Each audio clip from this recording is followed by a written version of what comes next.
Yeah, Richie, look, I know all about the constraints in the room. No, I do not want a larger room. I love the constraints in that room. I love them. Don't worry about it. Always a last-minute rush. Wait, I want to mark the sleeve. Here, let me see. I'm going to sell Garrison my boat brand. I'm in it. This is going to be it. It's going to be the hottest thing in town. Right. All right. Listen, Richie, I'll have to get back to you. Right. I'll be in touch. Bye. It's pulling at the waist. We've got to make an adjustment. An adjustment? Mm-hmm. And the skirt is not right. We'd better check the pattern. Well, how does it feel, Melanie? It doesn't matter how it feels. We have to make it look good walking down the runway. Then later, we'll fix it so real people can wear it. Looks okay to me, Saul. Looks okay. How about the status on the sleeveless dress? Oh, you mean those plain dresses from the Breakfast at Tiffany collection? Yeah, and you haven't spent $1 on a movie since, have you, Scrooge? Aye.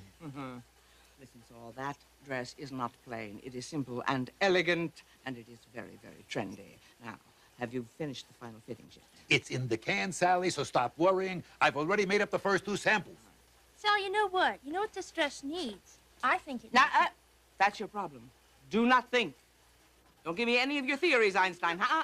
This little dress doesn't need anything. Not a thing. Now, let me see.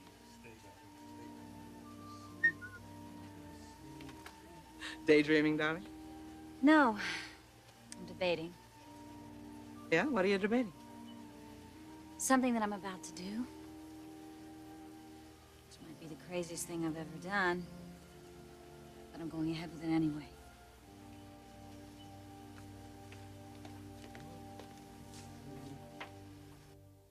Due to illness, the role of Taylor Hayes will be played by Sherilyn Walter. I can't tell you what this means to me. I know it's above and beyond the call of duty. Well, psychiatry used to be my call of duty. So, let's talk about your friend Jake's problem. He was abused by his father. Yes. And you mentioned he has a sister? Margo. By the way, I left a message for her to join us. Oh, that's good. That'll be helpful. Do you know anything about Margo's relationship with her father? They seem to have been very close. And she's the one who told you that Jake had been sexually abused? Yes. Well, has she ever mentioned anything about her own situation? Could she have been abused? I'm not sure. I don't think so. Excuse me. Yes? Oh, good. Send her right in. Thanks. That's Margo now.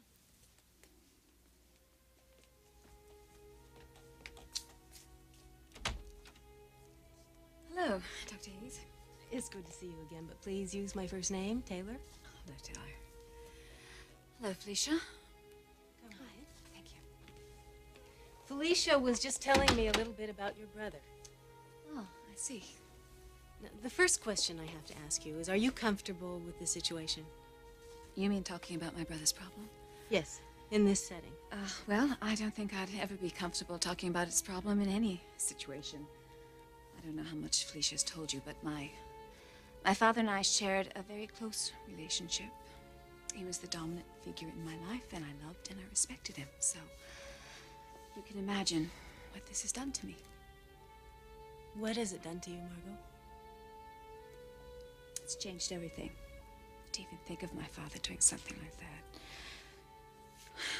Well, I'm not sure how I'm going to be able to face him. I'm not sure if I even can face him. So, can we talk about my brother, please?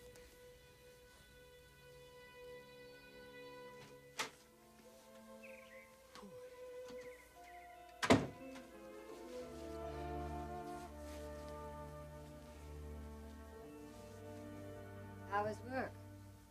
Oh, hello, hon. Long night. How are you this morning? Oh, things aren't well for either of us, Ben. And we both know why. All that talk about Jake. Yes. Yes, we got to do something about that, Helen. It's time we did something about our son.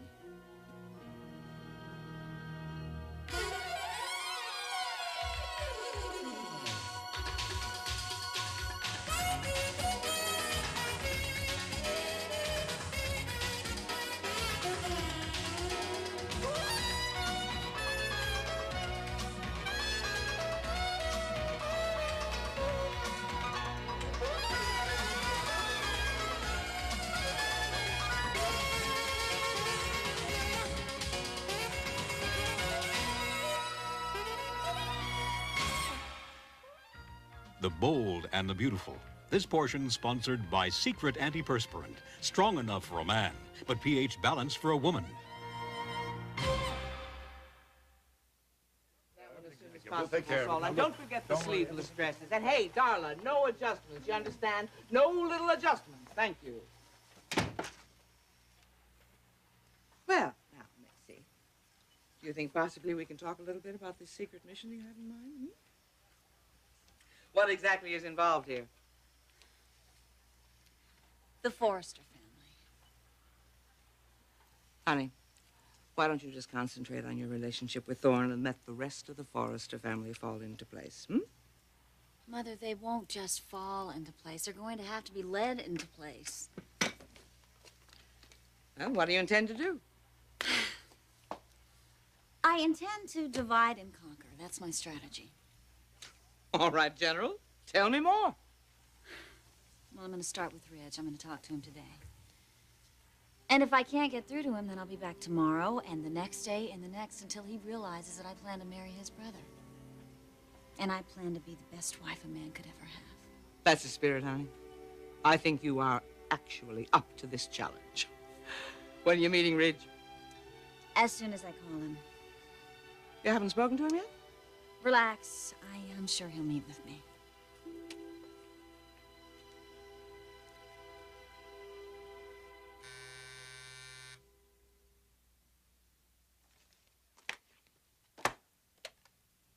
Yeah.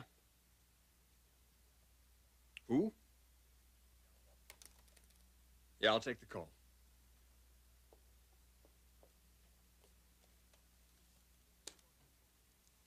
Ridge Forrester speaking. And Macy Alexander speaking. I guess that's the start, isn't it, Ridge? Hello, Macy. Ridge, are you free today? I'd like to talk to you. You name the place. Anywhere but here. Well, that's right. You're afraid I might steal the family secrets. All right, I'll tell you what. I'll meet you downstairs in security, and then we'll talk in my office. Fine. I'll talk to you shortly, Ridge. Goodbye.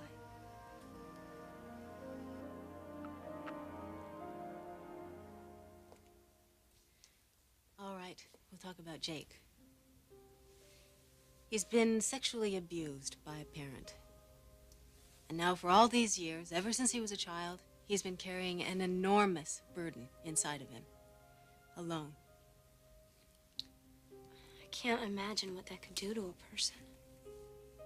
Well, I can tell you what it might do to a person. I can tell both of you. And it isn't pretty.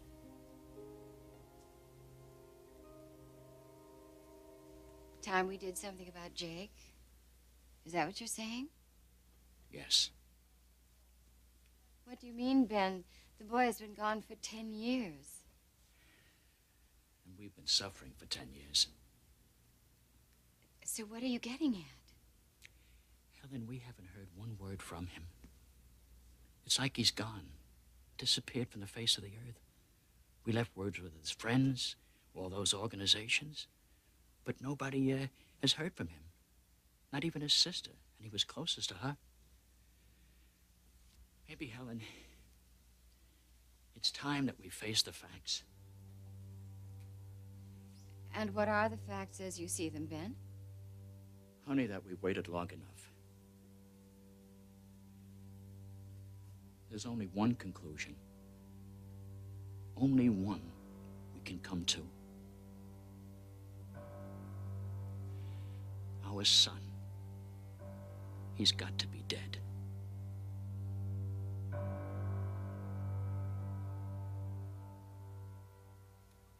Can I open my eyes now? That's your attempt to kill me with your humor. It's not working, Macy. Well, I'll try anything, Rich. Humor. Tears. I'll even hire a skywriter if that's what it takes. But I'm gonna win you over. I'm gonna win your entire family over, Ridge, and that is a promise.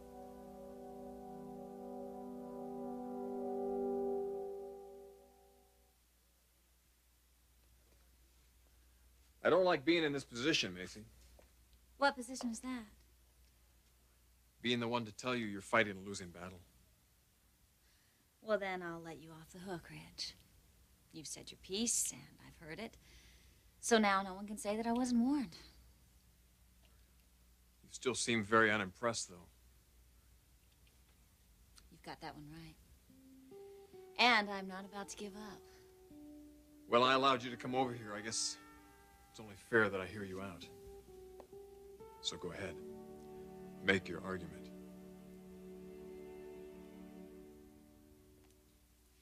The person who goes through an experience like your brother did starts out his life at an acute disadvantage. He's had his foundation pulled right out from underneath him.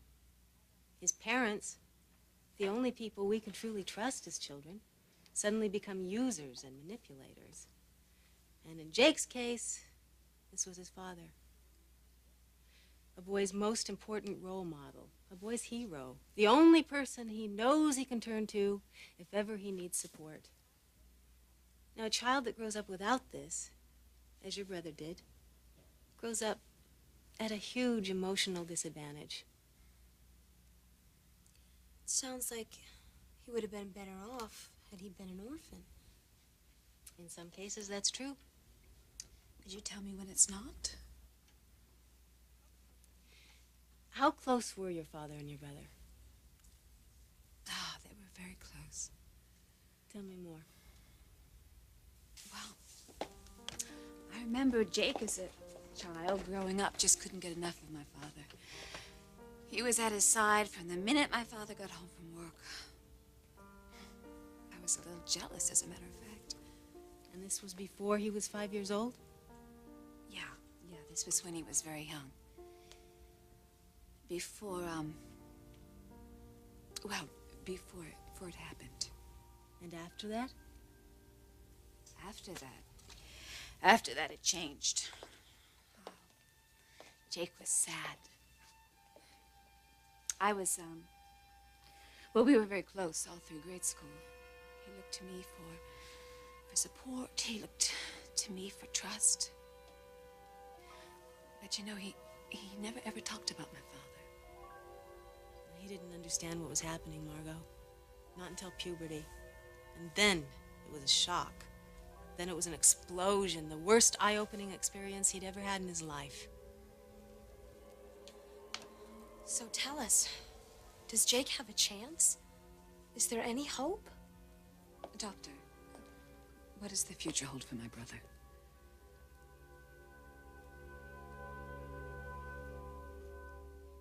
Please don't ask me to believe that my son is dead. What are our choices, Helen? We can live another decade, like the last one. Miserable, waiting, always waiting for the door to open, for Jake to come back, knowing that he won't. Or we can go on the best we know how. I don't know if I can do that. Go on always wondering if Jake was out there somewhere. Helen, we have to go on. Because life isn't over for us. We still have each other. We've got a marriage and a daughter. And we have a son. Ben, we have a son. No, Helen, we don't have a son. We only have memories of a son. We haven't had a son in 10 long years. And I'm afraid if we go on with this, we won't survive another 10 years. Is that what we want? To die, both of us with broken hearts? What would happen to Margo? We have a daughter to think about, Helen. We have Margo to think about. Let's lay Jake to rest.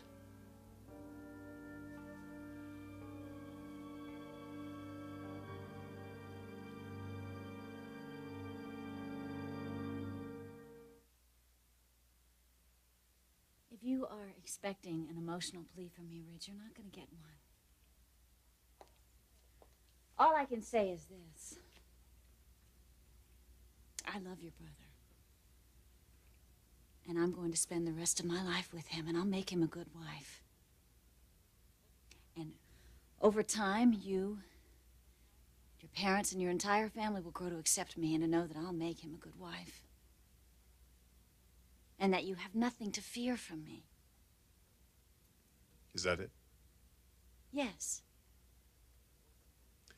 Well, what if I told you that I already knew you'd make Thorne a good wife? That I like you? That I accept you? That I even trust you?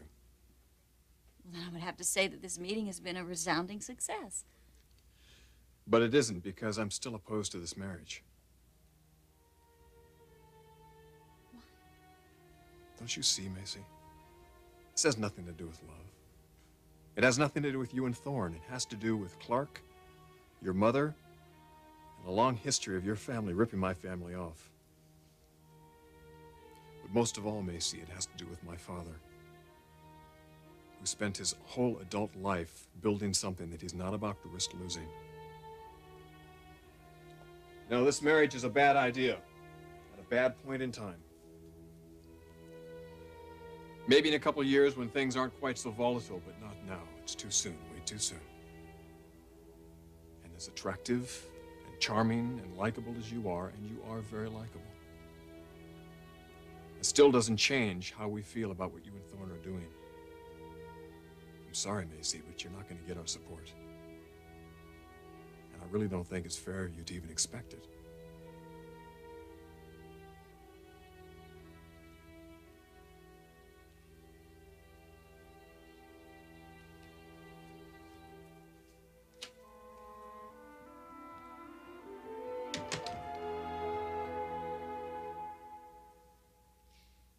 You act as though he really is dead. It's the only way we can think of him, Helen. The only way we can go on.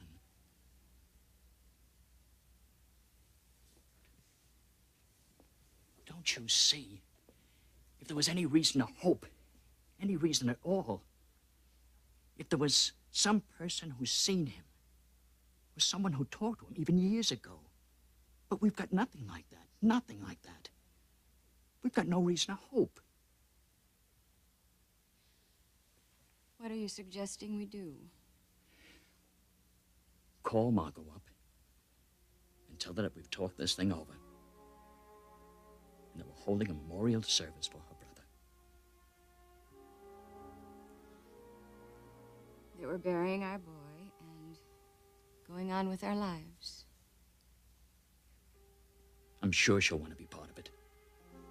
Let's call her up tonight.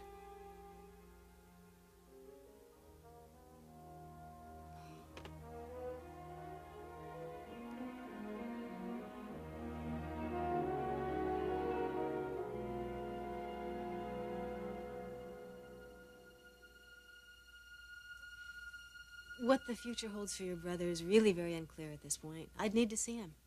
Oh, Doctor, I'm not even sure I could get him to come here. He does need help, Margo. You can't tell us anything more? I mean, what happens to people who go through child abuse? Most adults who were abused as children have a lot of anger inside of them. Anger and guilt. And unless they get rid of that anger and guilt, then they can't lead productive lives. They subvert all of their personal successes, feeling that they're not worthy of them. And they have a lot of trouble accepting themselves. And their work and their relationships generally reflect these problems. How can they get over the guilt and the anger? Well, there's only one way as far as I'm concerned, and that's to express the anger. And they have to express it specifically to the object of the anger. All right. So in my brother's case, what would that mean? Well, what that would mean is Jake has to confront his father. Confront my father? Jake confront my father? Yes. Doctor, he couldn't do it. He can't even face the man. Well, that would give you some indication of just how much anger he has inside of him. But unless he can do it, unless he can get that anger out, unless he can tell his father just how angry he is, face to face, then he's liable to have this problem for the rest of his life. You asked me for my advice, and this is what I'm giving you. The fastest way for your brother to recover is to confront his father.